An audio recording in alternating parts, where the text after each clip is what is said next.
नमस्कार, सुप्रभात. आज शुक्रवार आहे, मार्गशीर्ष महिन्यातला दुसरा दिवस. तर आज शुक्रवारसाठी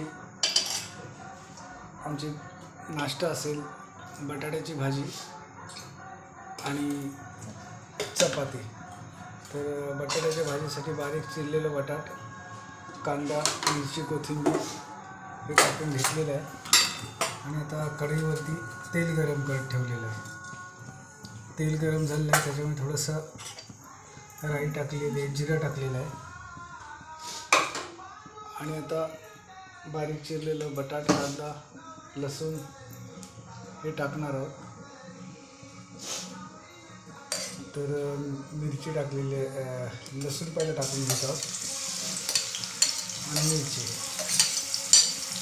हे 2 मिनटं त्याच्यामध्ये परतवून घेणार आहोत. आणि त्याच्यानंतर कांदा टाकणार. तेल गरम झाल्यामुळे लसूण लाल झालेलं आहे, त्याच्यासोबत कांदा टाकणार आणि कांदासुद्धा थोडा परतून घेणार, म्हणजे तोसुद्धा लाल होईल.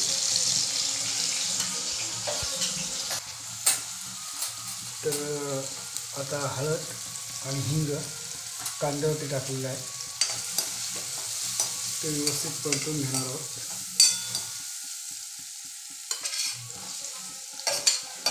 आता बटाटे टाकून घेतलेले आहेत.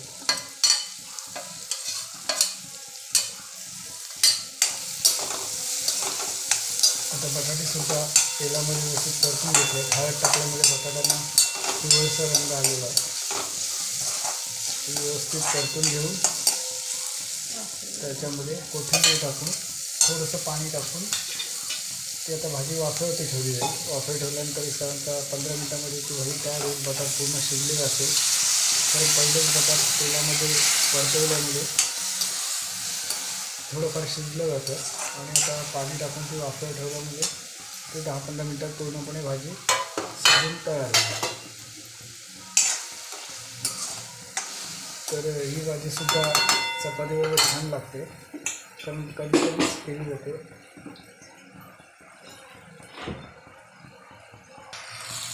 थोडासा भाजीमध्ये गरम मसाला टाकलेला आहे, त्याच्यामुळे भाजीची चव बदलेल. आणि भाजी खूप टेस्टी बनते गरम मसाल्यामध्ये. थोडा वास येतो गरम मसाल्याचा. सोबत थोडीशी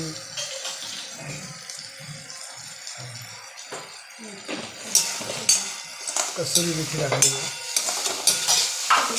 कसुरी मेथीमुळे सुद्धा भाजीला स्मेल खूप चांगला येतो.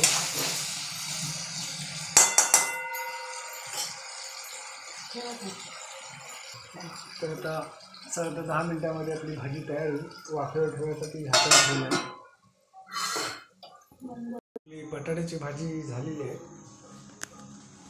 आपण बघू शकता की खूप सुंदर अशी भाजी शिजलेली आहे. अशी भाजी खूप टेस्टी लागते. आणि दुसरीकडे चपात्यांची तयारी चालू आहे. तर चपाती झाली की आपला नाश्ता तयार होईल. एका साईडला तवासुद्धा गरम करत ठेवलेला आहे. आता चपात्या लाटून भाजून झाला की नाश्ता रेडी होईल. तर आपल्या चपात्यासुद्धा तयार झालेल्या आहेत, भाजीसुद्धा तयार झाली आहे, साईडला चहासुद्धा गरम होत आहे. तर नाश्ता तयार झालेला आहे. आता सगळे नाश्त्याला बसणार. अशा प्रकारे आज लवकर आटपलेला आहे नाश्ता, कारण सर्वांचा उपवास असल्यामुळे शॉर्टकटमध्ये एका भाजीमध्येच सगळं झालेलं आहे. तर आमचा आजचा व्हिडिओ कसा वाटला आम्हाला नक्की कमेंट करून कळवा. आणि तुम्हीसुद्धा बटाट्याची भाजी या पद्धतीने कधी केली नसाल तर ट्राय करून बघा.